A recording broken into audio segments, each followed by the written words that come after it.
Good evening, everyone. I'm Tom Kulaga, Executive Creative Director of the New York Times live conversation series TimesTalks. For 20 years, TimesTalks has paired New York Times journalists with the brightest and boldest creative minds from the fields of art, music, literature, social justice, politics, and tonight, film. I'm delighted to welcome you to tonight's conversation, our very last of the year, with Academy Award-nominated actor Steve Carell and Academy Award-winning director Robert Zemeckis, as we discuss their powerful new drama, Welcome to Marwen, opening Christmas Day. The film is based on the true story of Mark Hogancamp, an illustrator who heals himself through the power of his artistic imagination after he is viciously attacked by 5 unknown men.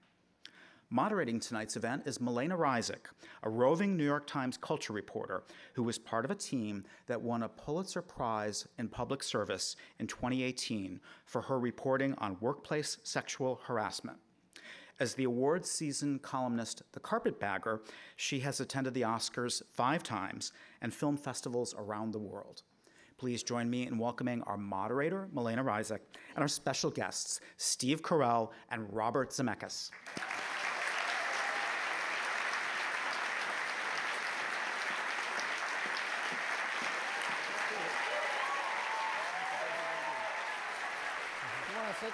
I don't know.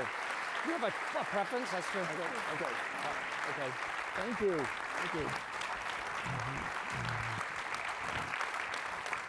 Hello, everybody. Thank you so much for joining us. I'm so excited to be here with you and with Bob and Steve. Steve just promised backstage that he would be scintillating tonight. So let's all hold him to that.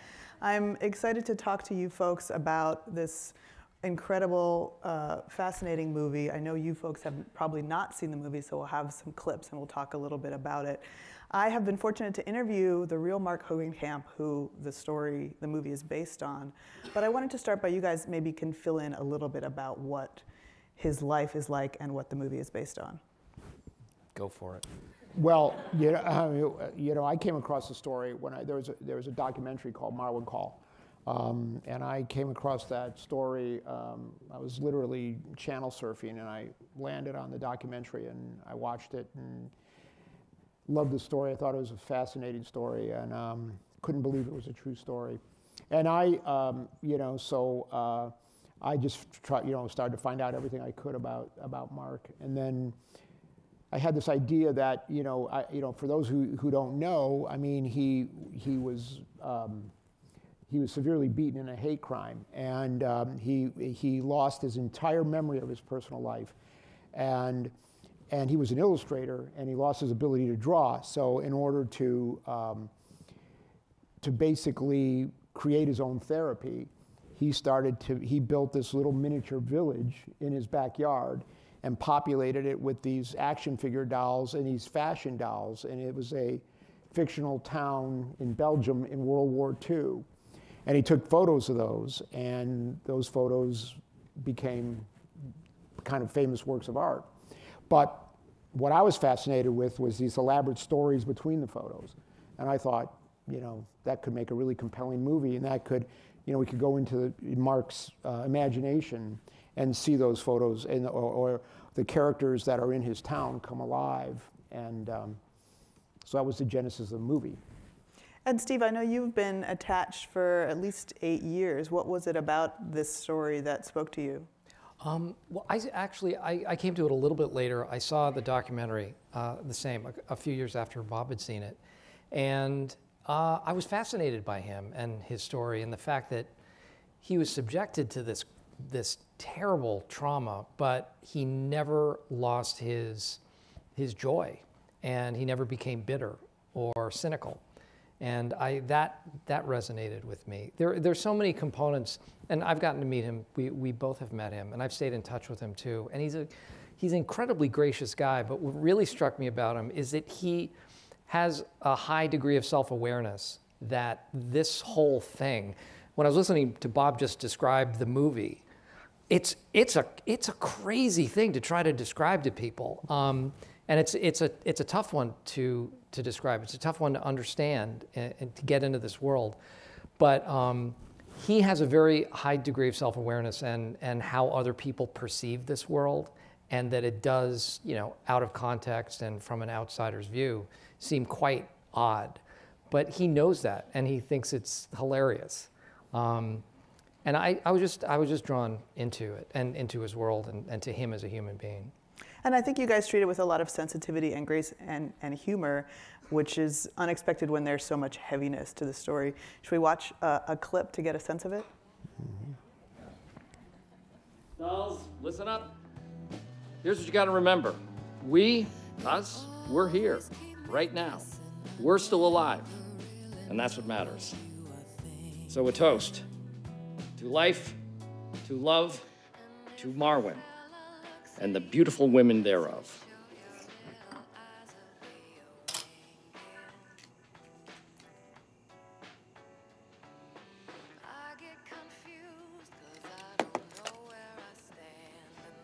There you are.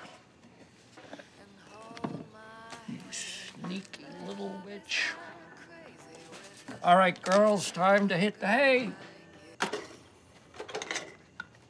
Rack time.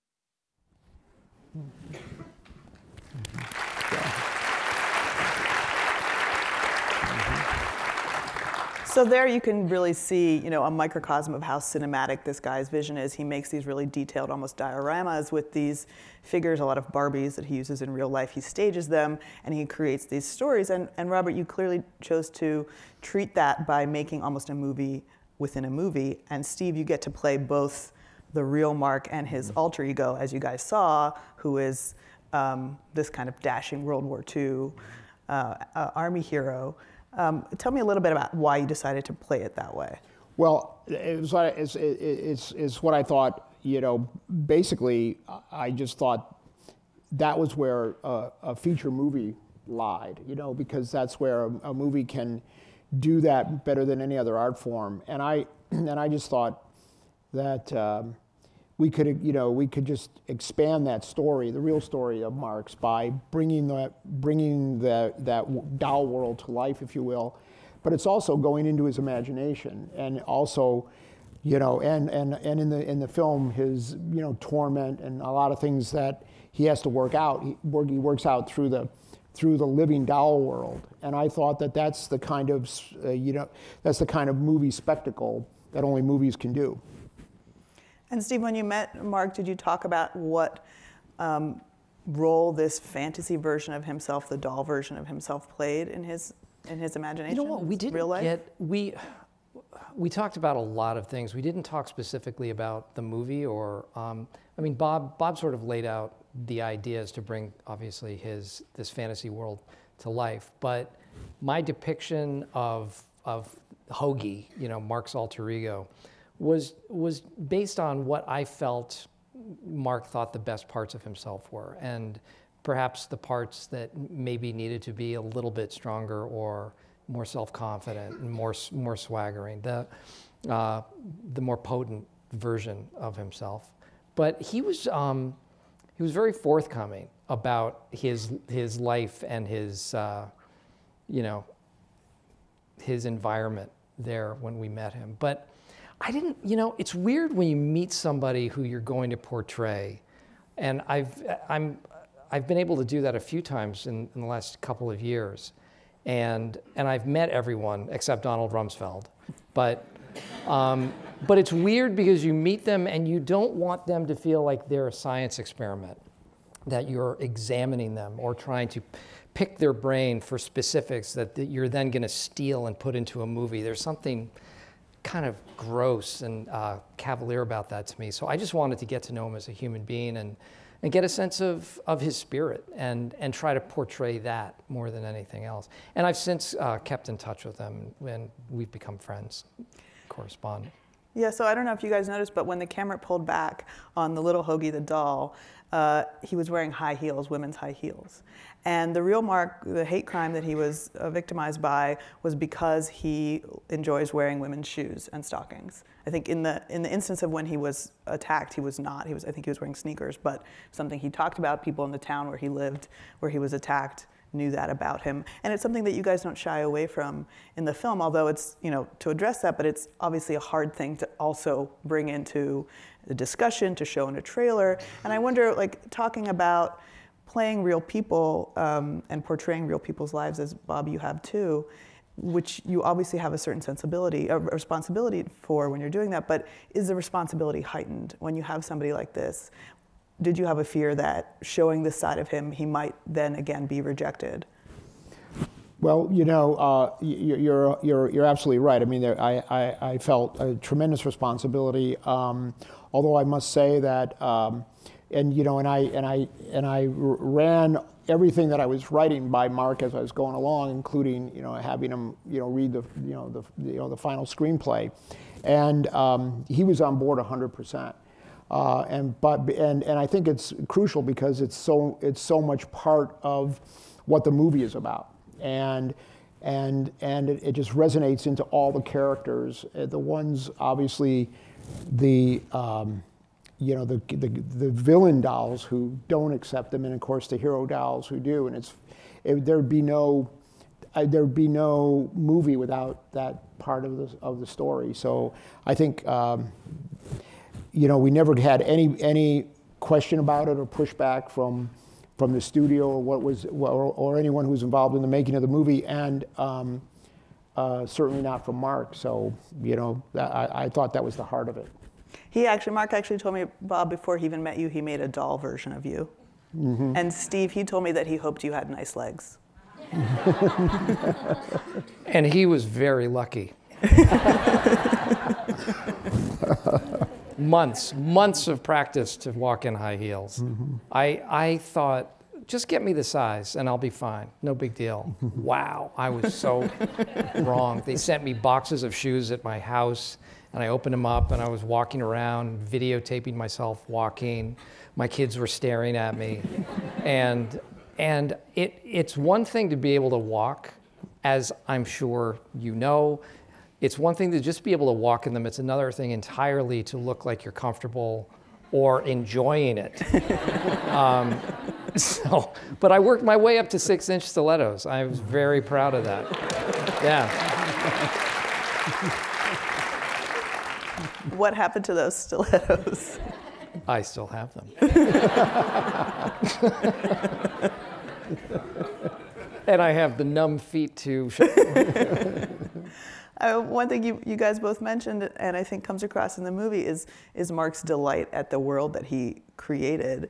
He really lives in this world, and you see him interact with it in the film. And I wonder if that's something that you guys identified with, a sense that, like, as artists, you find joy in what you're doing. Oh, 100%. I mean, that was the thing that I identified with specifically. That not only did he have great joy in what he was doing, which is, of course, what any kind of creative expression should bring, and obviously I've been able to do that throughout my life. But the fact that he used it to heal, and it speaks to, and I completely identified with I'll call it the power of creative expression to help sort out complicated things that are going on inside you. And I identified that with that 100%. So, I'm making this movie is kind of like I'm doing exactly what Mark did, but on a larger scale. And Steve, is it important for you to have your characters have a sense of hope, or to like them, or to find them to be redeemable? And I'm not just asking that because you've played Donald Rumsfeld. You definitely have to. We can't editorialize about a character. You have to find whatever is the most human part of that person. And obviously with Mark, it's easy to find. And to meet him, and you've met him in person, he is just the loveliest guy. And he told me, I don't know how we got into the discussion, we were talking about lying, and he said, I can't lie. Since the attack, I literally can't lie because I can't keep the lies straight. So there's no reason to even try anymore. And so just by that reason alone, he's become inadvertently a much more trustworthy, pure person. And he's so gracious. You know, here were two strangers coming into his life and saying, you know, we'd like to depict your story in this film, and he embraced it and was actually really excited about it. Not only does he have a Bob Zemeckis figurine, but he has the car. He has the DeLorean too, that he proudly displayed as we came in. But do you feel that way about other characters that you've played that you have to? Yeah. I think you have to. You have to have a sense of them as human beings and maybe feel some sort of empathy. I don't think you can. I feel if you have an opinion about a character that way, you know, if you think of them as a villain going in and just a pure villain, then it's just a caricature. It's not, you're playing an attitude. You're not playing a person.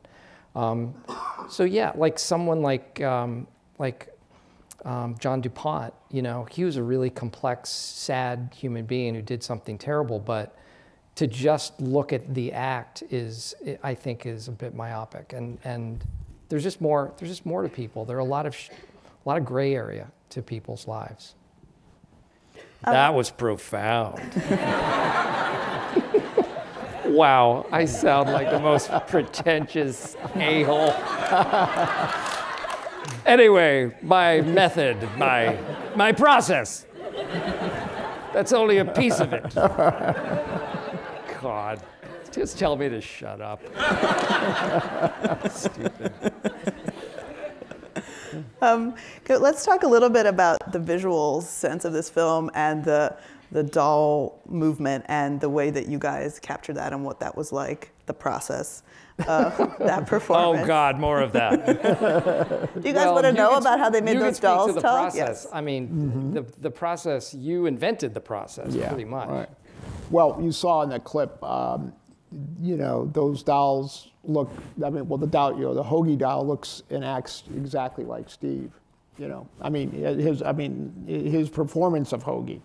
And that's what we wanted to make sure that we captured. I didn't think it would be, I just felt that, you know, the movie as the movie progresses and we start cutting between these two worlds and they start to blend together, it was very important that the audience didn't have to do any mental gymnastics as they're watching the movie and try to remember, oh yeah, that's him being that guy. He had to really be the doll. And so we did a lot of R&D at the beginning of the process to make sure that we could make that work. And the technique that we landed on is sort of an enhanced performance capture, where the actors, you know, perform the doll characters in. Okay, ready for this? Okay, imagine a block of invisible infrared light that we call the volume, and the actors go in there and they're wearing sensors, and these receptors record every nuance of their performance. They record the pores of their face moving and the creases in their face, and they record all that in 3 dimensions. And then we're able to take that digital information of their performance and, I'll say, wrap it around a CG doll. And so the actor's performance moves the doll exactly. Does that make any sense? Nope, not to me. Nope. Well, that's the simplest I can describe it. It is a really crazy thing to see. If you guys have probably seen some behind the scenes footage of people like in the suits with the ping pong balls on them. And can you tell me a little bit about the experience of doing that? Because it's so weird when you witness it in person because you have to just tune out and focus on what your acting partners face. Yeah, well that's there is nothing to look at besides the other actors. It's, there are no costumes obviously, it's just this gray leotard and with sensors on it, and everyone has this weird sensor helmet. So you don't look like the swashbuckling GI. You look like an idiot in a gray jumpsuit. And there are no sets and there are no props, so it's just all imagination. And it's Bob too, kind of leading us through it, saying this is what your environment is, this is what you're looking at. all of those aspects. He helps paint a picture. And does it feel then more like a sort of pure acting because it is really just about the two? Yes, you're right. No, it is. I mean, and that's actually the way he put it to me. Think of it as black box theater. Think of it as just an extremely low budget black box theater that it's just a chair and go. So it was fun. It was actually really fun in that way. Let's watch another clip where you guys get to see some of that in action and just try and imagine them performing it in the gray Aquaman leotards when you're watching this. You have the most beautiful eyes. And the most amazing heels I've ever seen. They're called stilettos, but they won't be invented until 1954. It's weird, huh? A lot of weird stuff happens here in Marwen. A lot of stuff that makes no sense. Like how you got here. I just moved in, across the street. What's your name? Nicole, without the E on the end, she says. To be continued. That's sweet. This is one heck of a story.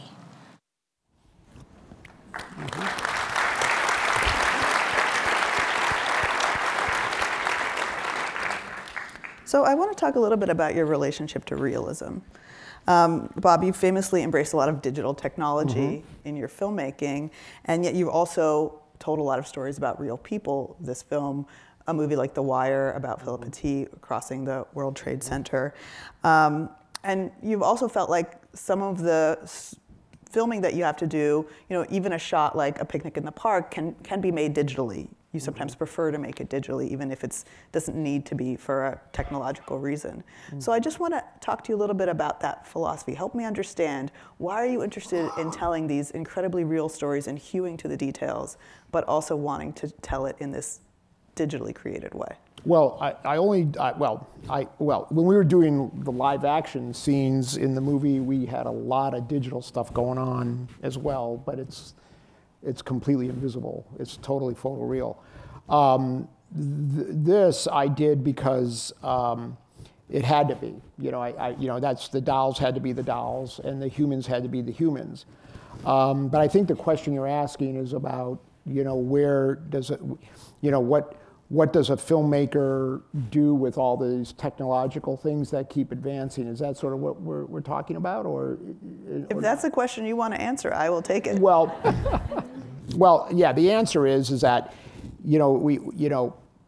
okay. So, not to be, sarcastic anyway, but there's like all these microphones on a movie set, but nobody talks about that. They're all over the place. They create shadows. They do all these things. So we're in this phase of movie making now where we have these digital tools. The digital cinema is becoming really powerful. And so that's a lot of, there's a lot of discussion about, what filmmakers do with that and where that's going to go. But, the truth is that making movies has always been a technological art form. And what I do is I just look around and see what's new and what's out there that's exciting, and use it to try to figure out a way to tell stories and present images to the audience that they maybe haven't seen before. And I just, I'm just kind of like drawn to that. So you want to use the technology to serve your vision? Totally understood. Yeah, I mean, that's because I believe that's what movies do. My favorite visual effect is the close-up. You can only see that in a movie. You can't see that in real life. And the close-up's been around for 100 years. I mean, that's a tool that we use in a movie for emotional effect. So I just think that everything that we do in this art form, if it's done correctly, should be done to affect the emotional story and the human story. I think that's vital. I think where movies fall off the rail is when that is forgotten and it just becomes about technique. All right, I'm still not sure. What are you not sure about? Tell me. I'm still not sure about how the connection between telling a real story and creating a digital scene, you know, where you might be able to film in the park, for example, instead of filming in the park. Why? Oh, why? Yeah, why? Oh my God, that's such a simple. Oh, now I understand. Oh, Finally, okay. we get All somewhere. right. So, all right. If you see the movie, there's a scene that we film. This little town that Mark builds in the movie is outside in his backyard, and he lives in a prefab home, and we built that on the stage, and we surrounded it with a blue screen, and then we had fans blowing on the actors, and we shot and we lit it so it looked like sunlight, and we did it on the stage. And we did that so that we didn't have to go outside in the rain in Vancouver. and that's why, and the reason that you use, so there's a simple answer of your question is you use all these technological tools to create the human story so you can have control. Control of the weather, so you can be, indoors during the day and make it look like night. You can make it, look like it's cold when it's not cold. That's why we do it. The weather is the thing, when you talk to movie people, that is the thing that makes more difference on the filming of a movie than anything anyone else talks about, right? Absolutely. That's like the secret. They're always complaining about it was raining, it was snowing, it was hot, it was cold, it was too windy, we couldn't get the shot. That's the thing, that's the secret ingredient that everyone's trying to fight. That's right. So I will do anything to never go outside. I'll never go outside if I don't have to, and I'll never shoot actors acting in a moving car if I don't have to. Those are the two worst things that you can do in a movie. I'll always figure out a way to do those on the stage if I can. Steve, do you have any rules like that about your performances? I always act in moving cars. I like acting in moving cars. It's incredibly dangerous because generally you have 3 or 4 cameras hanging off of the car that you're driving. You never miss your mark. No, or you'll kill somebody. Right. But it's almost harder. It's harder to. It's easier to do it practically, I think, for an actor, just because you're feeling it. Because, driving a car, you have to remember you're not doing this, but you're not just still.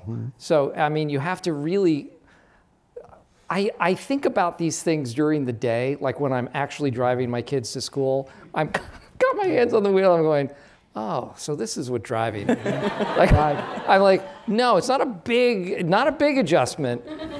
So that's my world. Okay, but then go back to your first question. If you watch any of these these magnificent action movies, these Fast and Furious movies, nobody's ever in a car out on a road. That's all processed. That's all, computer generated. What? Vin Diesel is not really driving in those movies? It's and not so really, it looks, and it's not Vin Diesel. Yeah. And, we're not even here. I'm not gonna speak for those movies and those filmmakers, but there have been many times in movies where you take the actor's face and you put it on a stuntman, and I've never done that. I do all my own stuff. You do all your own stunts, yeah. But and that's my body, by the way, on the doll. That was me. But that's the other great reason. That's the other great thing about having digital cinema. You don't have to put anyone in harm's way anymore. Yeah. You don't have to hang cars off of piano wire, and you don't have to, do, you can hang an actor in a harness with a big cable on it, and we actually paint the cable orange now, so that we know where it is, so we can digitally paint it out, and you have the real actor, flying across the set, and it looks so much better than a stuntman. So and nobody's going to get hurt because he's got a big, thick cable on him. We do have an action scene that maybe you can kind of walk us through. What do you guys want to watch? One more clip? Sure. We'll get a scene that's a courtroom scene here. Oh yeah, okay. The defendants are summoned here today to the Ulster County Court for the purposes of hearing the recommended sentence. Do the people want to make a statement? Yes, we would like to, Your Honor. Is the victim here? Would he like to address the court? Yes, Your Honor. Mr. Hogancamp, Please address the court when you're ready.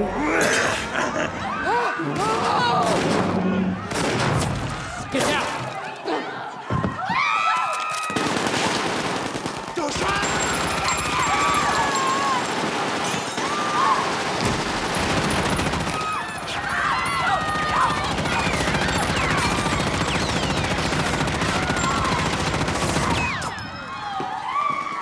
On your feet, Hogancamp! Go, go, go!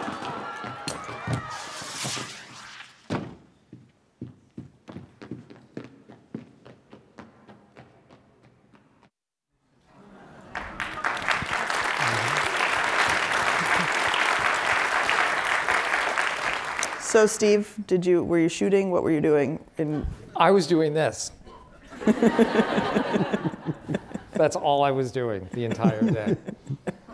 It's so much fun. I mean, it's such a treat to do something like this because, I mean, obviously I was really moved by the story, but the other, like the fantasy side come to life it's nothing I've ever done before. And it was really interesting because you do all this stuff and you really don't know how it's going to add up, how it's going to look. And it's described to you, but then until you see it, you really don't know. And that shot, that uninterrupted pan and then back into the room, I could imagine it, but it's really cool to see. I just saw the movie for the first time like 3 weeks ago, and it was really exciting to see.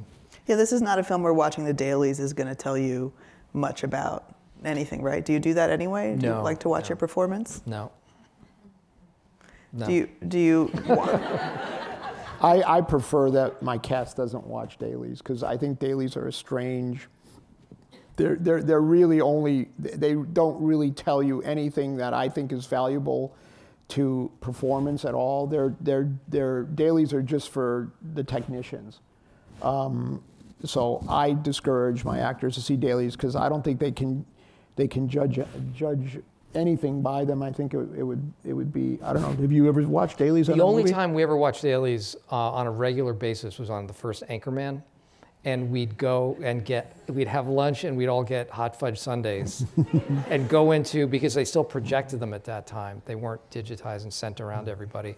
So we sat in a trailer with a movie screen and watched from like the day or two before and just basically watched our buddies improvising, and it was like a comedy fest every day. And we knew most of it wasn't going to be in the movie, but it was just fun to see lots and lots and lots of outtakes. And we got fat eating a hot fudge sundae. I've never heard that kind of story about. It was a really loose set. It was just very silly. Are you the kind of actor in a set where you're not meant to improvise all the time, that you like to be, totally up on your lines, or do you like to be a little bit, have the pages handed to you and kind of walk on and be a little bit on the tip of your toes? It depends on the movie. It depends on, The Office was pretty loose, and we had a high page count every day, so a lot of it had to do with, getting it close or getting it as scripted, but then just sort of opening it up and playing around with the dialogue and feeling it out. But it depends. This was much, we didn't improvise a lot on this. This was a much more technically oriented kind of thing, so there wasn't a ton of room for that. There were times that we threw things in here and there, but it was a different kind of animal. I want to talk a little bit about your greatest hits. You mentioned The Office. You brought up, we talked a little bit about, I think, Back to the Future in the sense of the DeLorean.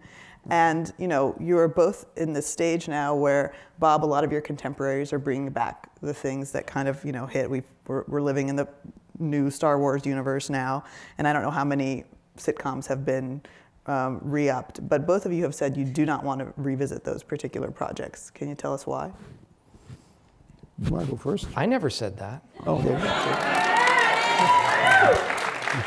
So I'm announcing. I was actually asked the other day, and I said, I think our cast should come back and reboot Cheers. That's funny. Kind of fun. Well, I'm going to say to the audience here that if you're a Back to the Future fan, there's a major Back to the Future cookie in Welcome to Marwen. And that's as close as you're going to get to Back to the Future 4. So, So you might want to go see the movie for that. Yes, thank you for leading me to my next question. I noticed that cookie.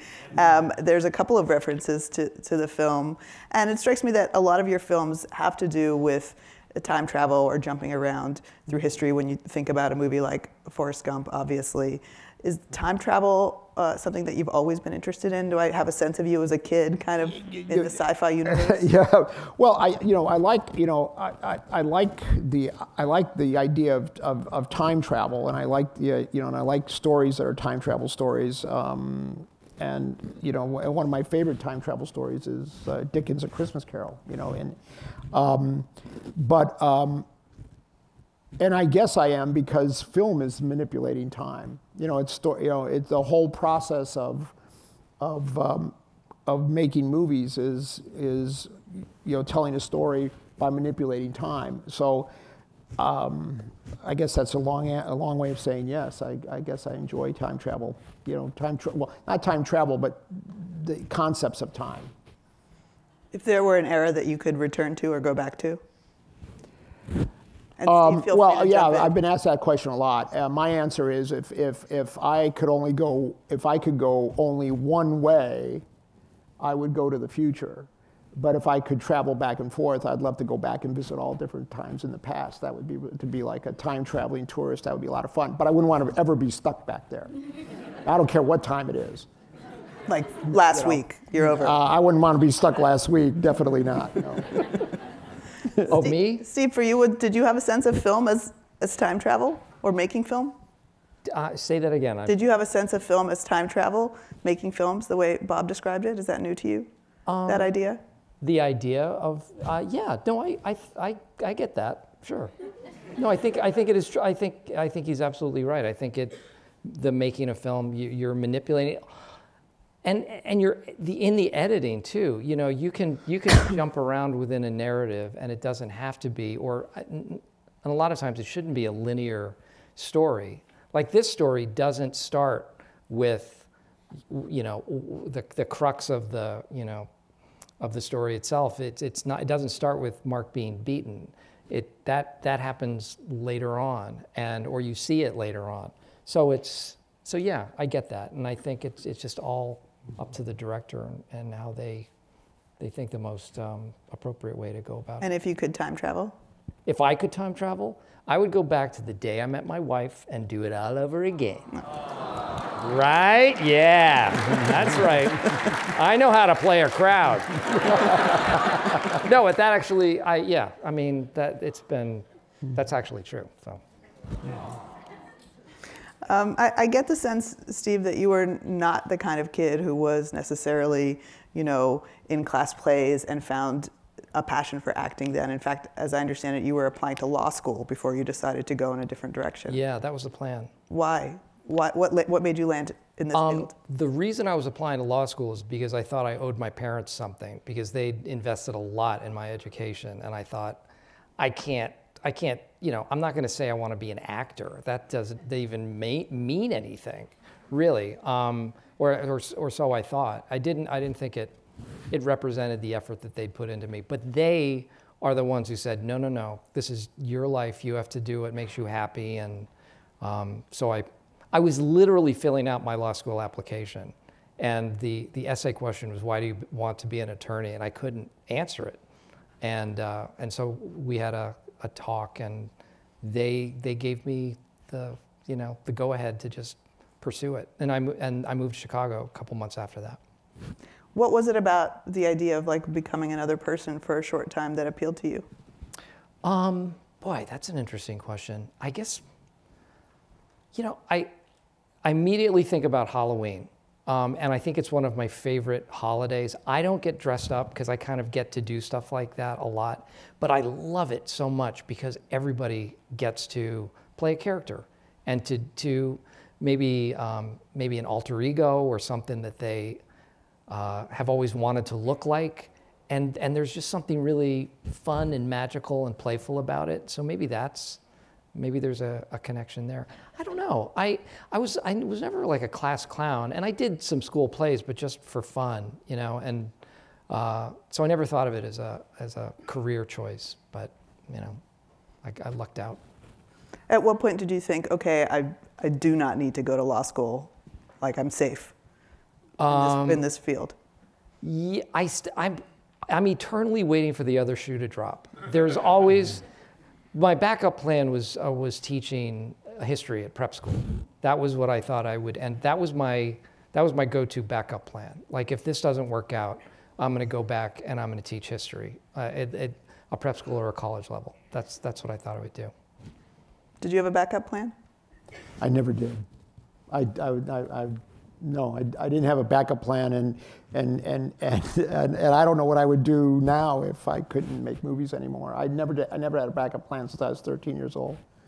I just wanted to be a movie director.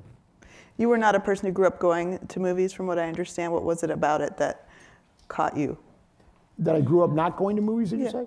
Oh, I went to movies, but I watched a lot more television than because that was the thing. It was just always on in our house, and I grew up, on the south side of Chicago, and there wasn't a lot of,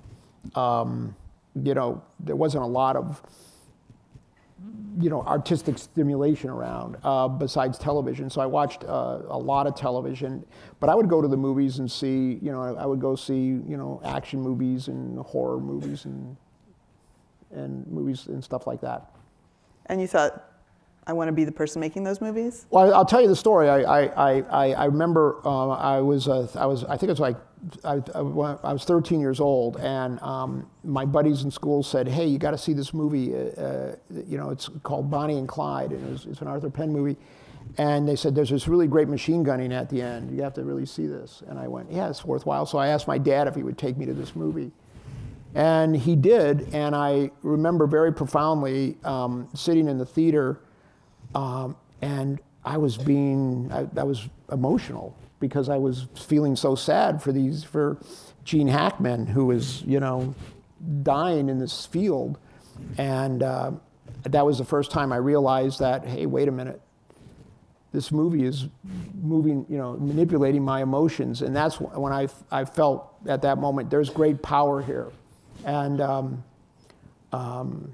it was after that I started to research how movies were actually made, and I know there's a director and there's a writer, and I started putting all the pieces together, and I, secretly had a plan to be a movie director. Of course, I wouldn't tell anybody, but that was my plan. Steve, did you ever have an experience like that where you were captured by what was going on screen and thought, I want to be a part of this? My dad took me to see Gone with the Wind, of all things, which was an odd choice for a little kid. It was just me and my dad, but I always, I loved doing stuff with my dad, and so just the two of us went, and my dad was a big movie buff growing up. He grew up in Jersey City and was always going to movies, so he loved to go. And I remember, watching Gone with the Wind, and I couldn't have been more than like 7 or 8, but I loved it. I mean, it was all that. It was the spectacle. It was this story which I got. It was, there was so much to it. There was that side of it. Then, of course, there were the comedies that I grew up with that really spoke to me and made me laugh, and I think informed a lot of the kind of comedic choices I tend to make now, the things that resonated with me. So yeah, it was, I loved it, and I love the communal experience of going to see a movie in an actual theater. There's nothing like it. And I know times are changing and things aren't exactly as they were, and platforming and people watching at home. But man, to feel, because that's it. It's a really visceral thing for me. It's because you're watching the movie, but you're also feeling it with a bunch of other people. And I remember specific films that I saw in a big audience that had that extra impact because of that fact.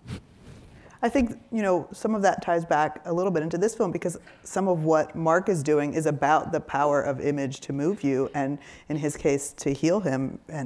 And Bob, you said that the film sort of functioned for you that way. Mark, when we talked, said that in regards to his, personal issues, his mental state, he suffered PTSD from the attack. He told me, things have gotten better. They've gotten as good as they're going to get. But he said, except my imagination, that keeps expanding. which I kind of got the sense of that from this film as well. And we have a little bit of time for audience Q&As. You guys submitted some really thoughtful questions. But before we get to that, just maybe talk a little bit about the sense of doing this work as healing in some way. Well, you know, I don't. You mean personally, or as a piece of work? I think you know, I mean, I don't know what issues I've been trying to work out in the making of this movie, but I just absolutely love what Mark did and how he did it, and I absolutely believe that everybody can identify with the idea of creative expression. And, you know, whether you're singing in the church choir or baking cupcakes or whatever you might be doing, that is vital. That's vital to it's important for the human soul, and or seeing a movie or listening to music or whatever other artists might create. It's absolutely vital, and you know, I think that you know, that's, you know, whatever beyond that I was trying to work out through this movie, and I'm sure it'll come to me someday, or somebody might be able to track the path of my life by looking at the movies that I make. You know, I'm sure it's all in there somehow. That whole time I was trying to think of an answer, because that's very profound, and it's a profound question, and I have no idea. You know, whether there was some, you know, I agree. I think there is an enormous capacity for healing through art in so many, like you said, in not just in terms of movies or telling stories, but whatever vocation, anything that you find yourself doing that gives you joy and it is in its essence a creative endeavor. So but personally, I can only speak to what attracted me to do this particular thing, and it was Mark and his story and how it made me feel when I was witness to it, and in a very selfish way, doing this. I mean, first of all, I'm incredibly lucky to be able to do it and to get paid to do it, which is, my goal as an actor was to make a living and put my kids through college, but that was really it. So this is, I mean, way, way beyond my wildest dreams that any of this would have happened. But selfishly, yeah, it's really fun, and it's very, very fulfilling. And it's, I don't know if there are demons being exorcised while I do it. If there are, I would never say it in public. But really, it's the joy of it. And sharing it with other people, and with any luck, they get a sense of that joy, and they enjoy it as well. All right, we're going to move to your guys' fantastic questions. Gina, I don't know if your last name is pronounced Fata or Fata. Did you ever ask Steve? Did you ever think? Hi, Gina. Mm-hmm. She asks, did you ever think when you were filming The Office that the show would help cure depression? And she says that she wants to thank you for helping her find joy in some of the worst times in her life. Oh my gosh, thank you so much.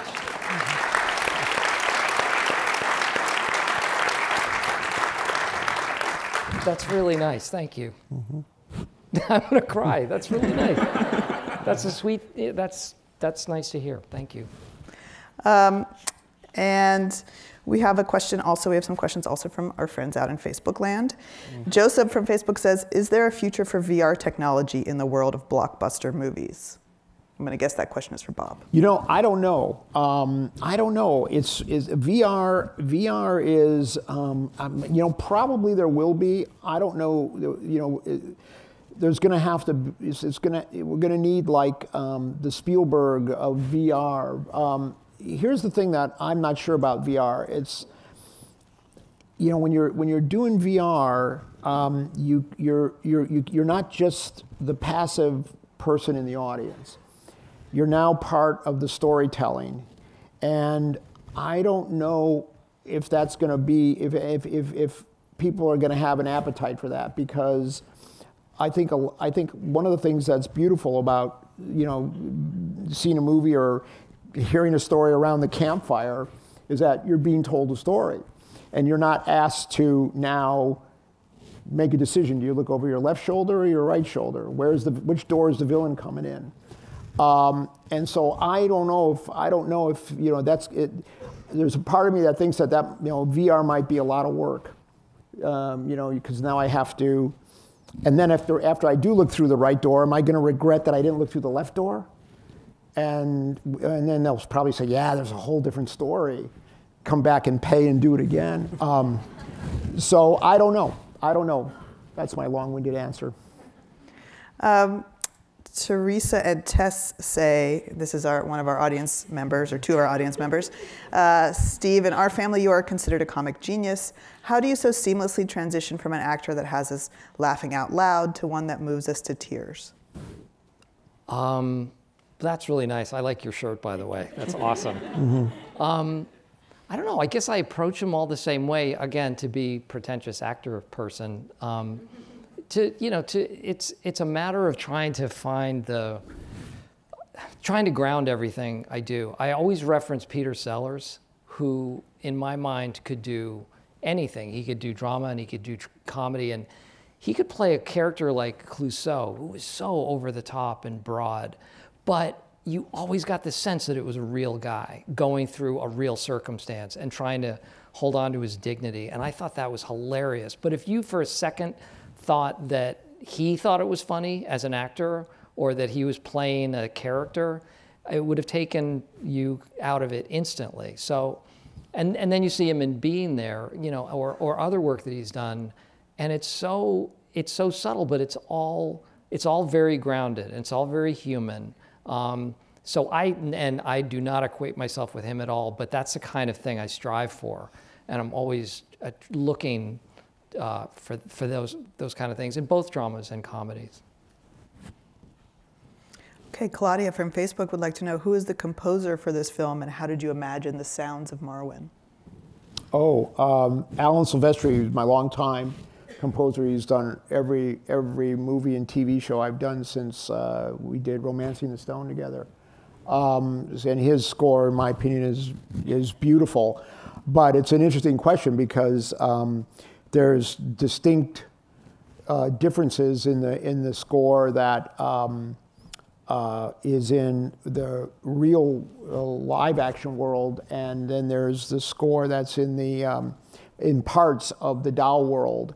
And I just always imagined that in the doll world, that a lot of what Mark imagined was what he saw, like watching probably World War II movies from the 60s. And so the score in the doll world kind of has that snare drum combat. I don't know if anyone remembers combat. That's when I watched a lot of that when I was a kid.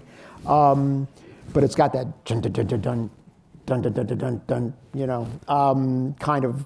So we really channeled a lot of that for the what we call the World War II adventure parts of the doll world. Steve, another question about The Office. People have claimed that The Office is the most watched show on Netflix. When you hear that, what does it mean to you to know that it not only lives on, but is thriving in 2018? Did you ever think, I'll add a little bit, did you ever think that it was going to have such a long run? Honestly, it's shocking to me. It's way, way more popular than when it was on the air. And, and I talked to the other actors, and none of us can believe it. It's weird because, people, when we were shooting, people never came by. People never drop by the studio to take a picture of it.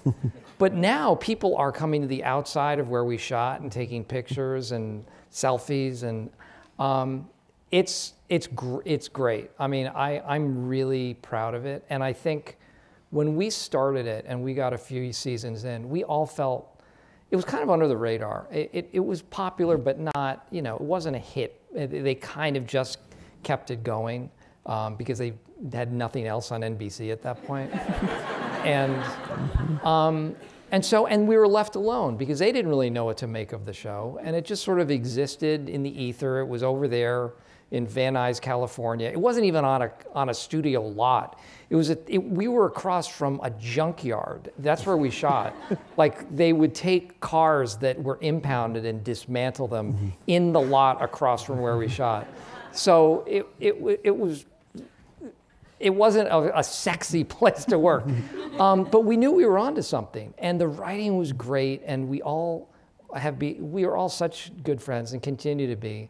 And it's really the reason I would prefer not to go back and do it, because I know it would just never be the same. I'm sure it would still be good, but I just don't think it would be the same. And I love the fact that people have found it and embraced it all these years later. I'm really proud of it, honestly. Did you guys? Oh, thanks. We were talking backstage that, the phrase, "that's what she said." I mean. In 30 years, I'm going to be going to office conventions, and I'm just going to be writing that on mugs. Give me $20 and I'll say it. So sad. Okay, Bob, Kimberly from Facebook wants to know, what is the appeal for you for adapting? She asks, adapting documentaries into features. I don't know that you've done that exactly, but some of your films have started as documentaries. Yeah, this is the only one that really started as a documentary. When I did The Walk, I had already been working on that movie for a couple years, and then they made the documentary while I was in the middle of making that movie. It was such a long process. So everyone thinks I, made that based on the documentary. And then, of course, that documentary went on to win an Academy Award. So that's just one of those things that happened. I have no agenda to make movies. I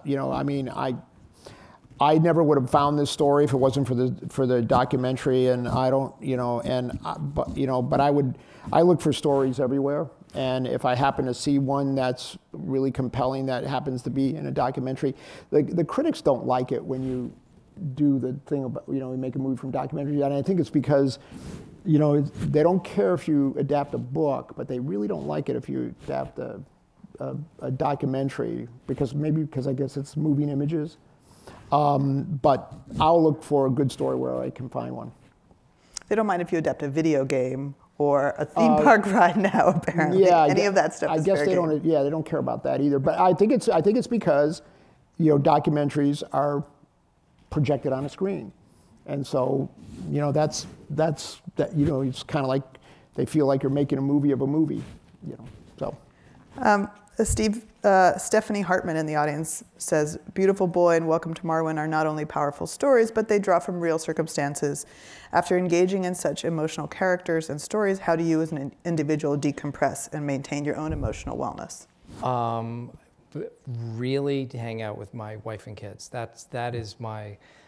When I was doing Beautiful Boy, for most of it we were shooting in Los Angeles or around LA, and I was able to come home every night, which I was very thankful for, because it involved some pretty heavy subject matter also. And I have a 14 and a 17-year-old, and they're right in that zone, and it was just terrifying to me. And it was nice to be able to come home and be with them. And so yeah, that and skydiving. No. No, I have no other. I don't have any outlets. I ride my bike, or when I can, I go skiing. I love to ski. That's just being on top of the mountain, just hearing the snow crunching under your skis. I love it.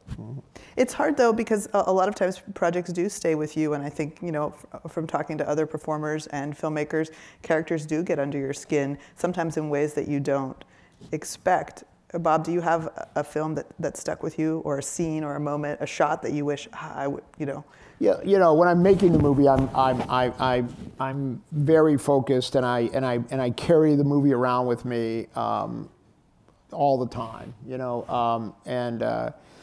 and sometimes if I'm lucky, and there have been a few times when 2-3 days later.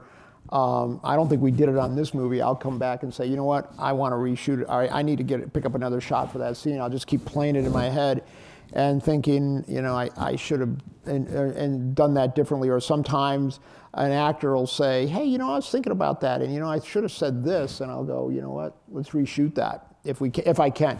That's very difficult to do a lot of times.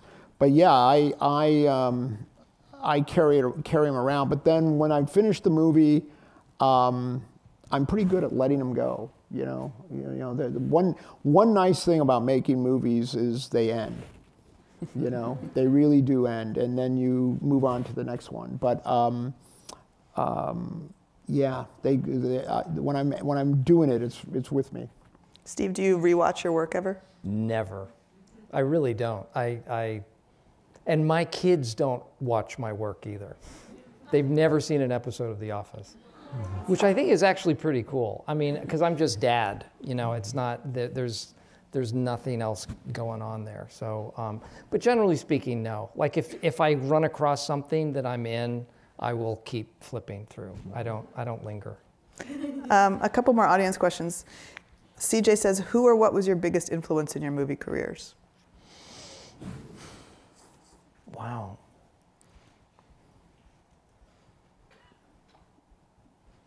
Well, I've already referenced Peter Sellers. Alan Arkin was a huge, Billy Wilder. Boy, there are a lot of them that are out there. But there's some that are more dramatic, some that are more comedic, and some that aren't necessarily known for just their cinematic work. Like, you know, Steve Martin, I would listen to his comedy albums when I was a kid, and I would try.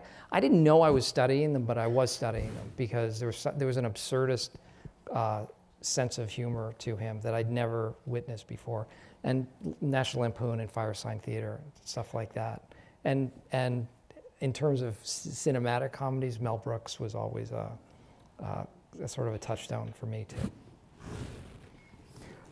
Any overlap? I'm sorry? Any overlap?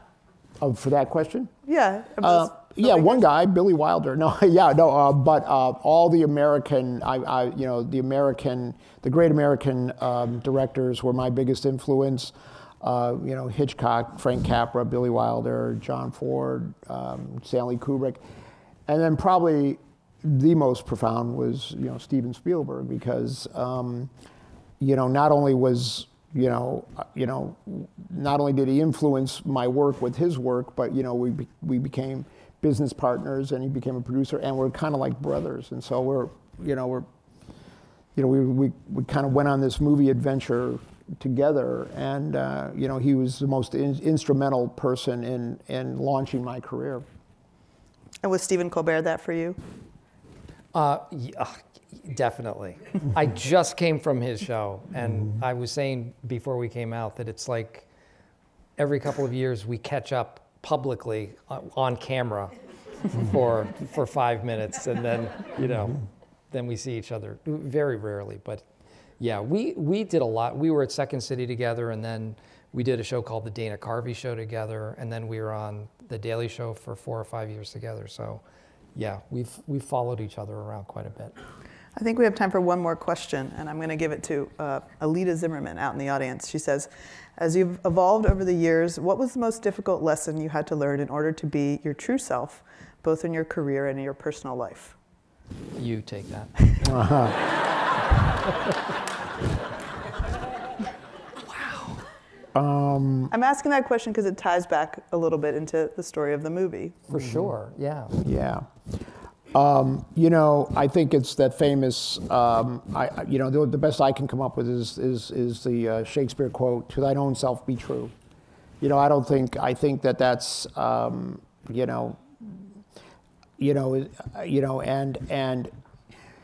that's two quotes, "Thy own self be true," and "It's only a movie."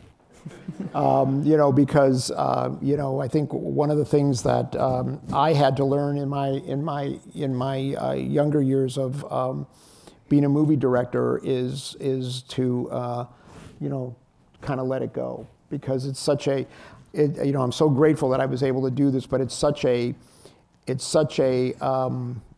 powerful and intoxicating thing to be able to do with your life, to be able to make movies. Is you can really they can really drive you, and you have to really be able to step back and not let that be the only thing that you do in your life.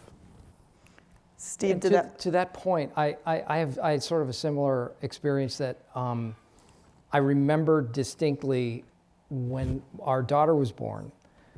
I was living in New York and had a moderate degree. I was doing okay, but you know, it was fine. You know, sort of struggling, and I got a call back for this television show in Los Angeles, and so I had to fly out 3 days after my daughter was born. And the world had changed at that point because the context of everything was different with a baby, and I didn't care anymore. Like that wasn't the most important thing, getting that job. And I started auditioning great after that because I just let everything go. And it didn't matter. If I didn't get the job, I was literally going into auditions, showing pictures of my baby, like, look at her, look what she did. Because that was where I was, and that's where my heart was. And it gave me such a different focus on really the enormity of my life, of their lives, my life with my wife, and that is what became the crux of my existence, and the rest of it just became exciting and fun, and something to a part of me for sure, but not my reason for being. And so I think that was probably the moment in my life that everything shifted, at least career-wise. Thank you.